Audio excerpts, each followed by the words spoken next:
श्री गुरुचरित्र कथासार अध्याय 11वा नरहरी जन्माख्यान। या अध्यायाचे नित्य श्रवण अथवा वाचन केल्यास संततीविषयी वाटणारी चिंता दूर होईल। चला तर अध्यायाला सुरुवात करूया। श्री गणेशाय नमः। सिद्धयोगी नामधारकांना श्री गुरु नरसिंह सरस्वतींचे चरित्र सांगू लागले। ते म्हणाले, श्रीपाद अवतारात मतिमंद ब्राह्मणपुत्र गुरुकृपेने विद्वान झाल्याची कथा मी तुम्हाला सांगितली।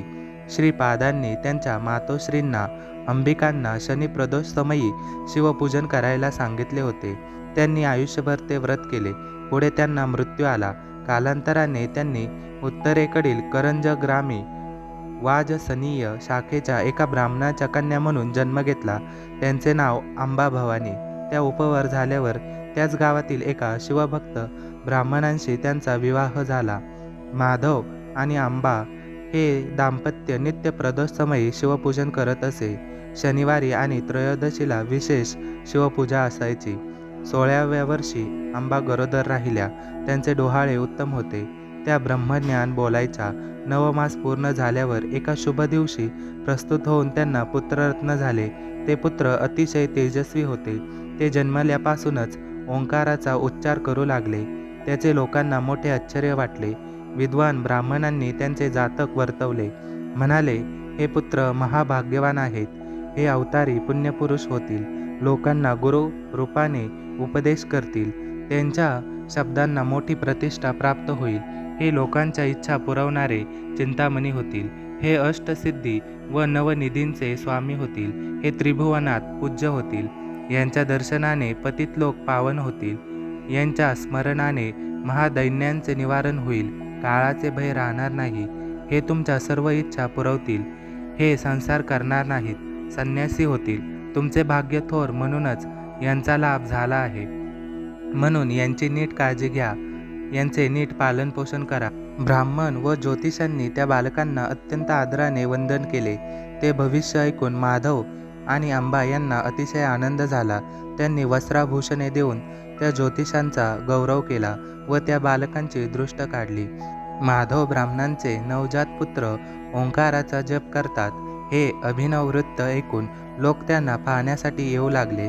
तेव्हा त्यांना कोणाचे दृष्ट लागू नये म्हणून त्यांचे मातापिता खूप काळजी घेऊ लागले।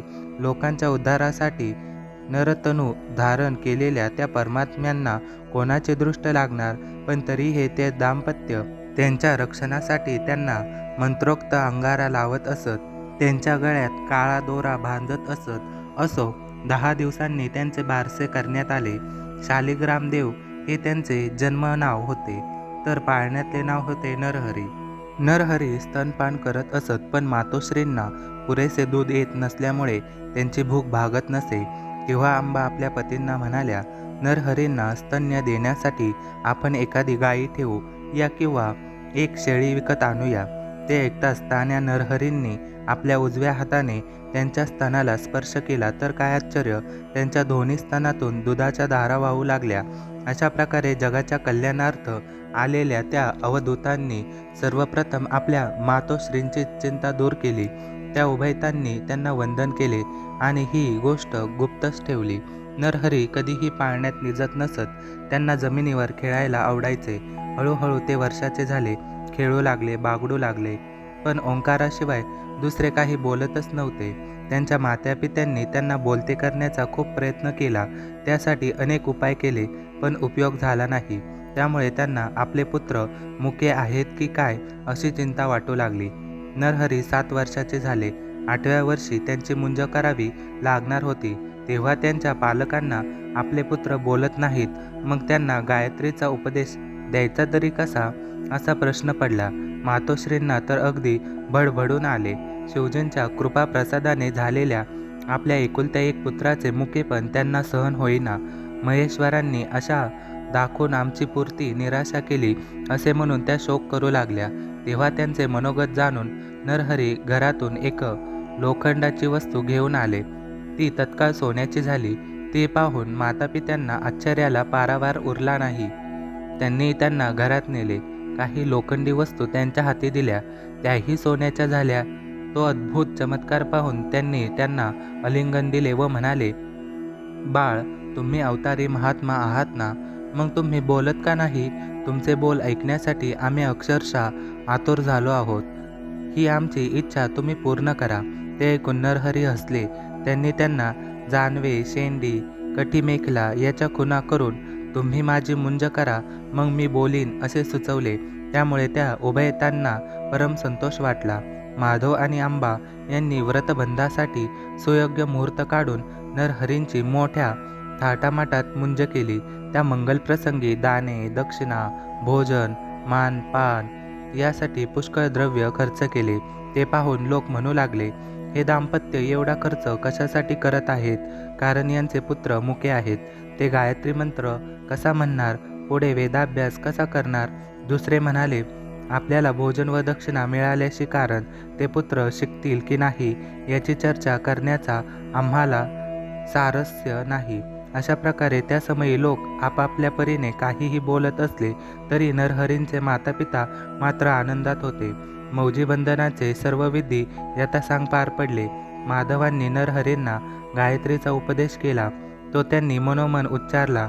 मंत्रदीक्षा झाल्यावर त्यांच्या माताजी भिक्षा घेऊन आल्या. तेव्हा पहिली भिक्षा घालताच ते ऋग्वेद म्हणू लागले, दुसरी भिक्षा घालताच ते यजुर्वेद म्हणू लागले आणि तिसरी भिक्षा घालताच सामवेद म्हणू लागले. त्यांच्या मुखातून प्रकट होणारे ते अस्खलित मंत्रोच्चार ऐकून सर्व आमंत्रित तटस्थ झाले. नरहरी हे मनुष्य रूपातील ईश्वरी अवतार आहेत याची सर्वांना खूण पटली. लोक त्यांना वंदन करू लागले. माधव आणि आंबा यांच्यासाठी तो दिवस मोठ्या भाग्याचा होता. आपल्या पुत्रांचे कौतुक पाहून ती दोघे आनंदाने डोलू लागली. नरहरींनी मातोश्रींना नमस्कार केला व म्हणाले, तुम्ही मला भिक्षा मागण्याची आज्ञा दिली आहे. आता मी घरोघरी भिक्षा मागीन, तीर्थयात्रा करीन. ते ऐकून त्यांना रडू आले. त्या म्हणाल्या, माझी शिवाराधना फळास आली म्हणून तुमच्यासारखे तेजस्वी पुत्र लाभले. तुम्ही आमचा सांभाळ कराल अशी आम्हाला आशा होती. आता आम्ही कोणाच्या तोंडाकडे पाहायचे? बोलता बोलता शोक असह्य होऊन त्या मूर्छित पडल्या. नरहरींनी त्यांना सावध केले व म्हणाले, मला नियोजित कार्यासाठी गृहत्याग करणे भाग आहे, म्हणून मला अडवू नका. तुम्हाला आणखी 4 विद्वान पुत्र होतील. ते तुमची उत्तम सेवा करतील. त्यांनी आपला वरदहस्त त्यांच्या मस्तकी ठेवला. त्यामुळे त्यांना पूर्वजन्मीचे स्मरण झाले. आपले पुत्र नरहरी हे श्री गुरु श्रीपाद वल्लभ आहेत. आपण त्यांचे नित्य प्रदोषसमयी पूजन करायचो, म्हणून या जन्मात ते आपल्या पुत्राच्या रूपाने प्रकट झाले आहेत हे त्यांनी ओळखले. नरहरी त्यांना म्हणाले, मातोश्री, मी तुम्हाला जाणीवपूर्वक हे ज्ञान दिले आहे, याची कुठेही वाच्यता करू नका. मी संन्यासी असल्यामुळे तीर्थयात्रा करण्यासाठी निघणार आहे. मला निरोप द्या. पण आंबा राजी होईनात. त्या म्हणाल्या, नरहरी, तुम्ही गेलात की पुन्हा दिसणार नाहीत. अल्पवयात संन्यास घेणे योग्य नाही. धर्मशास्त्राला अनुसरून वागावे. ब्रह्मचर्य, गृहस्थ, वानप्रस्थ या क्रमाने नंतर संन्यास घेणे हेच योग्य आहे. आधी इंद्रिय तृप्त करावीत, जीवन समृद्धपणे जगावे आणि मगच तपश्चर्येची वाट धरावी. सिद्धयोगी म्हणाले, नामधारक. मातोश्रींचे बोलणे ऐकून नरहरींनी त्यांना जे तत्वज्ञान सांगितले तेच मी तुम्हाला सांगणार आहे, ते लक्षपूर्वक ऐका. अशा प्रकारे श्री गुरुचरित्र कथासार येथील अध्याय 11वा समाप्त होत आहे. धन्यवाद.